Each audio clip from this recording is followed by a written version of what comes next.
Antarctica बर्फ से भरा हुआ इतना बड़ा कॉन्टिनेंट है जिस पर 5 किलोमीटर की गहराई तक सिर्फ बर्फ ही बर्फ है। इतनी ज्यादा बर्फ, और वो भी 1.5 करोड़ किलोमीटर तक फैली हुई। यानी एंटार्क्टिका का साइज अमेरिका से भी काफी ज्यादा बड़ा है। भले ही जून जुलाई की गर्मियों का मौसम हो, लेकिन एंटार्क्टिका का टेम्परेचर पूरा साल -50 डिग्री सेंटीग्रेड से -90 डिग्री सेंटीग्रेड तक रहता है। इस शदीद तरीन ठंड की वजह से ही यहाँ जिंदगी की उम्मीद बहुत ही कम है। लेकिन उसके बावजूद भी पूरे एंटार्क्टिका में 400 से भी ज्यादा लेक्स डिस्कवर हो चुकी हैं, जो बर्फ की लेयर के नीचे छुपी हुई हैं।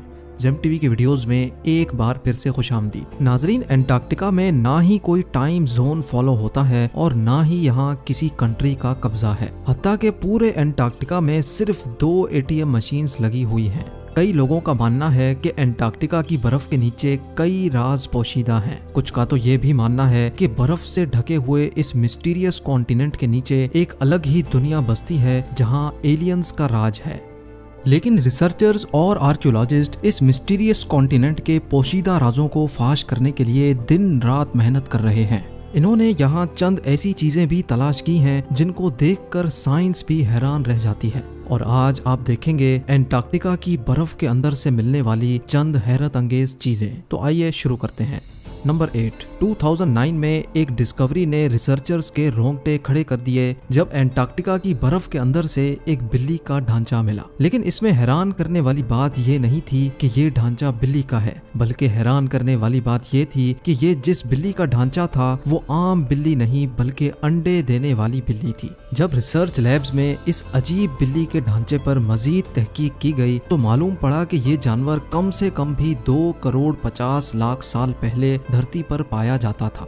नंबर 7। 2014 में आर्कियोलॉजिस्ट को एंटार्क्टिका से इंतहाई हैरान कर देने वाली इंसानी खोपड़ियां मिली। पहली हैरानी की बात यह थी कि एंटार्क्टिका में ये मिलने वाली पहली इंसानी खोपड़ियां थी, और दूसरी हैरानी की बात इन खोपड़ियों की शेप थी। जी हाँ, नॉर्मल खोपड़ियों के मुकाबले में ये खोपड़ियां काफी अलग दिखती थीं क्योंकि इनके सर जरूरत से भी ज्यादा बाहर निकले हुए थे। साइंसदानों का मानना था कि खोपड़ियों की ऐसी शक्ल बचपन से ही अजीब आदतों की वजह से बनती है, और ये आदतें हजारों साल पहले एंशिएंट सिविलाइजेशन में अपनाई जाती थीं। इस तरह की खोपड़ियां आर्कियोलॉजिस्ट को इजिप्ट और पेरू से भी मिल चुकी हैं। तभी उनका शक है कि शायद हजारों साल पहले एंटार्क्टिका में भी लोग बसते थे और उनका कुछ न कुछ रिलेशन एंशिएंट इजिप्ट सिविलाइजेशन से जरूर होगा। नंबर 6। पिछले 50 सालों के दौरान एंटार्क्टिका से 10,000 से भी ज्यादा मीटियोराइट्स मिल चुके हैं। मीटियोराइट्स ठोस पत्थर के ऐसे टुकड़े होते हैं जिनका ताल्लुक हमारी धरती से नहीं होता, बल्कि वो किसी और धरती से टूट कर आए होते हैं। साइंसदानों का मानना है कि मिलने वाले मीटियोराइट्स में से कई 7 लाख साल से भी ज्यादा पुराने हैं।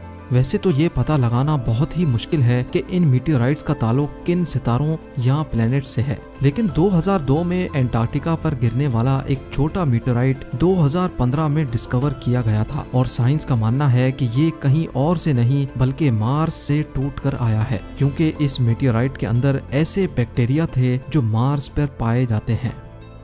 नंबर 5। एंटार्क्टिका में बर्फ की गहराई 5 किलोमीटर डीप है, और ये पूरा कॉन्टिनेंट अमेरिका से भी बहुत बड़ा है। लेकिन साइंसदानों को यहाँ से कुछ ऐसे सबूत मिले हैं जिनको देखकर ये अंदाजा लगाया जाता है कि लाखों साल पहले ये जगह रहने के काबिल हुआ करती थी। जी हाँ, 1980 से कई आर्कियोलॉजिस्ट को यहाँ से डायनासोर्स, मोजासोर्स और प्लेजियोसोर्स के ढांचे मिल चुके हैं। इन ढांचों की साइज 36 फीट बताई जाती है, जो तकरीबन एक ट्रिपल स्टोरी बिल्डिंग के बराबर बनती है। जब हड्डियों के इन ढांचों पर मजीद तहकीक की गई तो मालूम पड़ा कि ये कम से कम भी 70 लाख साल पुराने हैं। तभी ये अंदाजा लगाया जाता है कि 70 लाख साल पहले तक एंटार्क्टिका का टेम्परेचर रहने के काबिल था, और शायद तब ये पहाड़ गहरी बर्फ से नहीं बल्कि ग्रीनरी से ढके होते होंगे।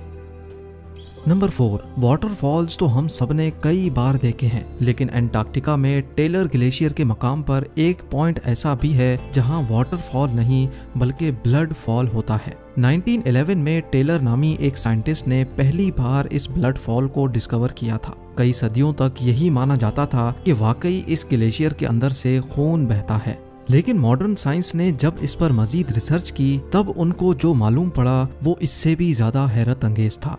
जी हाँ, मालूम पड़ा कि इस ग्लेशियर के नीचे एक बहुत बड़ा पानी का डैम है, लेकिन इसमें मौजूद पानी की खास बात यह है कि इसमें सी वाटर से भी 3 टाइम्स ज्यादा सॉल्ट है, जिसकी वजह से ये फ्रीज नहीं होता। साथ साथ इस पानी में पहाड़ों से निकलने वाला आयरन भी मौजूद है। किसी एक पॉइंट से जब ये पानी ग्लेशियर से बाहर निकलने की करता है तो हवा में मौजूद ऑक्सीजन पानी के आयरन से मिक्स होकर आयरन ऑक्साइड बन जाता है और उसका कलर रेड हो जाता है, और इसी वजह से हमें ये पानी रेड कलर का दिखता है।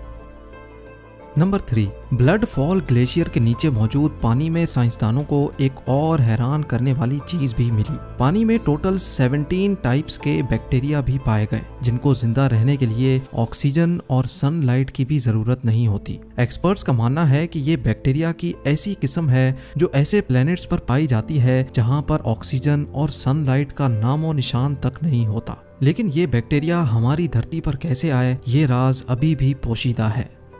नंबर 2, हालांकि पूरा एंटार्क्टिका बर्फ से भरा हुआ कॉन्टिनेंट है, ये देखकर सबको यही लगेगा कि यहाँ पानी की कमी होना मुमकिन नहीं है। लेकिन आपको ये जानकर हैरत होगी कि हमारी धरती पर अगर कोई सबसे ज्यादा खुश्क यानी ड्राई जगह है तो वो भी एंटार्क्टिका में ही मौजूद है। ये ड्राई वैली एंटार्क्टिका में ही डिस्कवर की गई थी, जहाँ पर पिछले 20 लाख सालों से एक मर्तबा भी बारिश नहीं पड़ी, क्योंकि इस ड्राई वैली में तेज तरीन हवाओं का राज है, जिनकी स्पीड 320 किलोमीटर पर आवर तक जाती है। इसी वजह से साइंसदानों का मानना है कि तेज हवाओं की वजह से यहाँ मौजूद पानी का कतरा कतरा एवोपरेट हो चुका है। आपको ये भी बताते चलें कि अर्थ के तमाम एटमॉस्फेयर्स में से इस ड्राई वैली का एटमॉस्फेयर लाखों किलोमीटर दूर मार्स से काफी मिलता जुलता है। इसी वजह से नासा ने अपना वाइकिंग रोबोट मार्स पर भेजने से पहले एंटार्क्टिका की ड्राई वैली में टेस्ट किया था।